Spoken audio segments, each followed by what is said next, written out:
DJ মামলায় কলকাতা হাইকোর্টে তীব্র ভর্ৎসনা অভিষেক বন্দ্যোপাধ্যায়কে। আদালতে বড় ধাক্কা তৃণমূল সাংসদের। তদন্তকারী সিআইডিকে কণ্ঠস্বরের নমুনা দিতেই হবে অভিষেককে। নির্দেশকে চ্যালেঞ্জ করে মামলা করেছিলেন অভিষেক। সেই মামলা আজকে পত্রপাঠ খারিজ করে দিল হাইকোর্ট। 15 জুলাই দুপুর 12টার মধ্যে বিধাননগর আদালতে কণ্ঠস্বরের নমুনা দিতেই হবে অভিষেককে। কণ্ঠস্বরের নমুনা না দিলে রক্ষা কবচের নির্দেশ প্রত্যাহার করা হবে এবং তাকে গ্রেপ্তারও করতে পারবে সিআইডি, এমনটাই জানিয়ে দিলেন মহামান্য বিচারপতি সৌগত ভট্টাচার্য। বিচারপতি সৌগত ভট্টাচার্যের মন্তব্য, কেন কণ্ঠস্বরের নমুনা দেবেন না?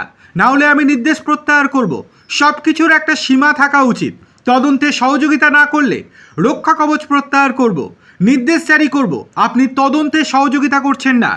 পুলিশের নোটিশে সাড়া দিয়ে তদন্তে সহযোগিতা করুন। আপনি যদি সহযোগিতা না করেন মামলা খারিজ করে জরিমানা করব। অভিষেকের আইনজীবীর উদ্দেশ্যে বিচারপতির মন্তব্য, নির্দেশ প্রত্যাহার করব হ্যাঁ কি না সেটা আগে উত্তর দিন। গত 21শে মে আমি রক্ষা কবচের যে নির্দেশ দিয়েছিলাম তা কিন্তু এবার প্রত্যাহার করতে বাধ্য হব, না হলে কণ্ঠস্বরের নমুনা দিয়ে আসুন। এরপরই অভিষেকের আইনজীবীর সওয়াল, দয়া করে আমাকে 2 মিনিট বলতে দিন, তারপর কোর্ট প্রয়োজনীয় নির্দেশ দিক।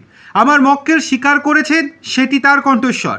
তখনই বিচারপতি ফের বলেন, যা কিছুই হোক না কেন জুডিশিয়াল ম্যাজিস্ট্রেট প্রয়োজন মনে করে যা নির্দেশ বা পর্যবেক্ষণ দিয়েছেন তা পালন করতে হবে অক্ষরে অক্ষরে। আপনি যদি তা পালন করতে অস্বীকার করেন রক্ষা কবচ প্রত্যাহার করব, আর আপনার মক্কেলকে কিন্তু গ্রেপ্তার করবে সিআইডি। এর আগে আদালত জানিয়েছিল তদন্তের সহযোগিতা করতে হবে, সেই কারণেই ব্ল্যাঙ্কেট প্রোটেকশন, গ্রেপ্তার না করার মতো রক্ষা কবচ সেইটাই দেয়া হয়েছিল। এরপরই অভিষেকের আইনজীবী অয়ন ভট্টাচার্য বলেন, আমার মক্কেল মন্তব্যের দায়বদ্ধতা স্বীকার করেছেন। আমি একবারও দাবি করিনি কণ্ঠস্বরের নমুনা সংগ্রহের নির্দেশে রক্ষা কবচ রয়েছে। কণ্ঠস্বরের নমুনা সংগ্রহের নির্দেশ নিয়ে আমার জাস্ট 2টি বক্তব্য রয়েছে। 1, নির্দেশ দেওয়ার সময় আমার মক্কেলের বক্তব্য শোনা হয়নি, এবং 2, ওই নির্দেশ জারির সিদ্ধান্তকে চ্যালেঞ্জ করা হয়েছে। আমার রক্ষা কবচ রয়েছে মানে এই নয় যে আমি সমস্ত সাংবিধানিক অধিকার থেকে অধিকারের রক্ষা কবচ পেয়েছি। আমি তদন্তে সহযোগিতা করতে যাব। আগামীকাল বিকেল 3টের মধ্যে কণ্ঠস্বরের নমুনা দিতে যাব।